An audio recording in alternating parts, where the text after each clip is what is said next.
The youth stared at the land in front of him. Its foliages now seemed to veil powers and horrors. He was unaware of the machinery of orders that started the charge, although from the corners of his eyes he saw an officer, who looked like a boy a horseback, come galloping, waving his hat. Suddenly he felt a straining and heaving among the men. The line fell slowly forward like a toppling wall, and, with a convulsive gasp that was intended for a cheer, the regiment began its journey. The youth was pushed and jostled for a moment before he understood the movement at all, but directly he lunged ahead and began to run. He fixed his eye upon a distant and prominent clump of trees where he had concluded the enemy were to be met, and he ran toward it as toward a goal. He had believed throughout that it was a mere question of getting over an unpleasant matter as quickly as possible, and he ran desperately, as if pursued for a murder. His face was drawn hard and tight with the stress of his endeavor. His eyes were fixed in a lurid glare. And with his soiled and disordered dress, his red and inflamed features surmounted by the dingy rag with its spot of blood, his wildly swinging rifle, and banging accoutrements, he looked to be an insane soldier. As the regiment swung from its position out into a cleared space, the woods and thickets before it awakened. Yellow flames leaped toward it from many directions. The forest made a tremendous objection. The line lurched straight for a moment. Then the right wing swung forward, it in turn was surpassed by the left. Afterward the center careered to the front until the regiment was a wedge-shaped mass, but an instant later the opposition of the bushes, trees, and uneven places on the ground split the command and scattered it into detached clusters. The youth, light-footed, was unconsciously in advance. His eyes still kept note of the clump of trees. From all places near it the clannish yell of the enemy could be heard. The little flames of rifles leaped from it. The song of the bullets was in the air and shells snarled among the treetops. One tumbled directly into the middle of a hurrying group and exploded in crimson fury. There was an instant spectacle of a man, almost over it, throwing up his hands to shield his eyes. Other men, punched by bullets, fell in grotesque agonies. The regiment left a coherent trail of bodies. They had passed into a clearer atmosphere. There was an effect like a revelation in the new appearance of the landscape. Some men working madly at a battery were plain to them, and the opposing infantry's lines were defined by the gray walls and fringes of smoke. It seemed to the youth that he saw everything. Each blade of the green grass was bold and clear. He thought that he was aware of every change in the thin, transparent vapor that floated idly in sheets. The brown or gray trunks of the trees showed each roughness of their surfaces. And the men of the regiment, with their starting eyes and sweating faces, running madly, or falling, as if thrown headlong, to queer, heaped-up corpses, all were comprehended. His mind took a mechanical but firm impression, so that afterward everything was pictured and explained to him, save why he himself was there. But there was a frenzy made from this furious rush. The men, pitching forward insanely, had burst into cheerings, mob-like and barbaric, but tuned in strange keys that can arouse the dullard and the stoic. It made a mad enthusiasm that, it seemed, would be incapable of checking itself before granite and brass.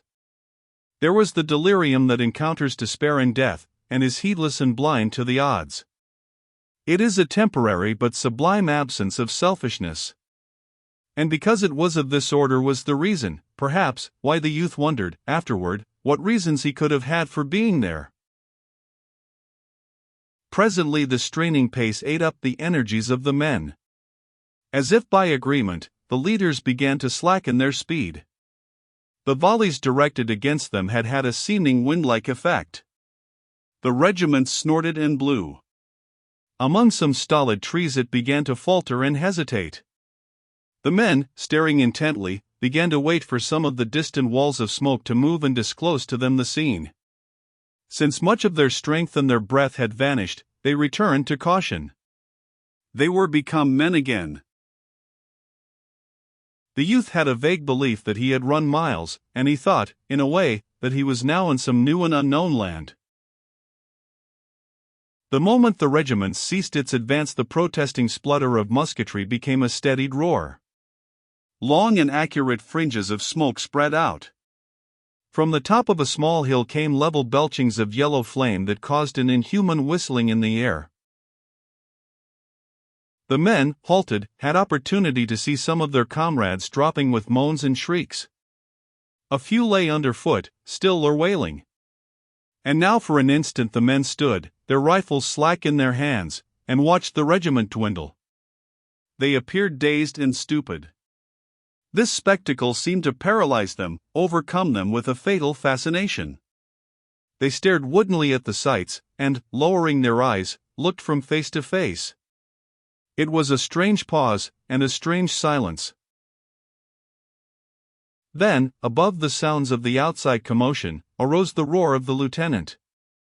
He strode suddenly forth, his infantile features black with rage. "Come on, ya fools," he bellowed. "Come on. Ya can't stay here. Ya must come on." He said more, but much of it could not be understood. He started rapidly forward, with his head turned toward the men. "Come on," he was shouting. The men stared with blank and yokel-like eyes at him. He was obliged to halt and retrace his steps. He stood then with his back to the enemy and delivered gigantic curses into the faces of the men. His body vibrated from the weight and force of his imprecations. And he could string oaths with the facility of a maiden who strings beads. The friend of the youth aroused. Lurching suddenly forward and dropping to his knees, he fired an angry shot at the persistent woods. This action awakened the men. They huddled no more like sheep. They seemed suddenly to bethink themselves of their weapons, and at once commenced firing. Belabored by their officers, they began to move forward. The regiment, involved like a cart involved in mud and muddle, started unevenly with many jolts and jerks. The men stopped now every few paces to fire and load, and in this manner moved slowly on from trees to trees. The flaming opposition in their front grew with their advance until it seemed that all forward ways were barred by the thin leaping tongues, and off to the right an ominous demonstration could sometimes be dimly discerned. The smoke lately generated was in confusing clouds that made it difficult for the regiment to proceed with intelligence. As he passed through each curling mass, the youth wondered what would confront him on the farther side. The command went painfully forward until an open space interposed between them and the lurid lines. Here, crouching and cowering behind some trees, the men clung with desperation, as if threatened by a wave. They looked wild-eyed, and as if amazed at this furious disturbance they had stirred. In the storm there was an ironical expression of their importance. The faces of the men, too, showed a lack of a certain feeling of responsibility for being there. It was as if they had been driven. It was the dominant animal failing to remember in the supreme moments the forceful causes of various superficial qualities. The whole affair seemed incomprehensible to many of them. As they halted thus, the lieutenant again began to bellow profanely. Regardless of the vindictive threats of the bullets, he went about coaxing, berating, and bedamning. His lips, that were habitually in a soft and childlike curve, were now writhed into unholy contortions. He swore by all possible deities. Once he grabbed the youth by the arm. "Come on, ya lunkhead," he roared. "Come on. We'll all get killed if we stay here. We've only got to go across that lot." And then, the remainder of his idea disappeared in a blue haze of curses.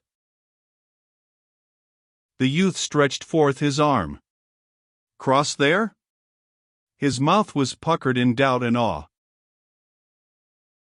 "Certainly. Just cross th lot." "We can't stay here," screamed the lieutenant. He poked his face close to the youth and waved his bandaged hand. "Come on." Presently he grappled with him as if for a wrestling bout. It was as if he planned to drag the youth by the ear on to the assault. The private felt a sudden unspeakable indignation against his officer. He wrenched fiercely and shook him off. "Come on yourself, then," he yelled. There was a bitter challenge in his voice. They galloped together down the regimental front. The friends scrambled after them. In front of the colors, the three men began to bawl, "Come on! Come on!" They danced and gyrated like tortured savages. The flag, obedient to these appeals, bended its glittering form and swept toward them. The men wavered in indecision for a moment, and then with a long, wailful cry the dilapidated regiment surged forward and began its new journey. Over the field went the scurrying mass. It was a handful of men splattered into the faces of the enemy. Toward it instantly sprang the yellow tongues. A vast quantity of blue smoke hung before them. A mighty banging made ears valueless. The youth ran like a madman to reach the woods before a bullet could discover him. He ducked his head low, like a football player. In his haste his eyes almost closed, and the scene was a wild blur. Pulsating saliva stood at the corners of his mouth. Within him, as he hurled himself forward, was born a love, a despairing fondness for this flag which was near him.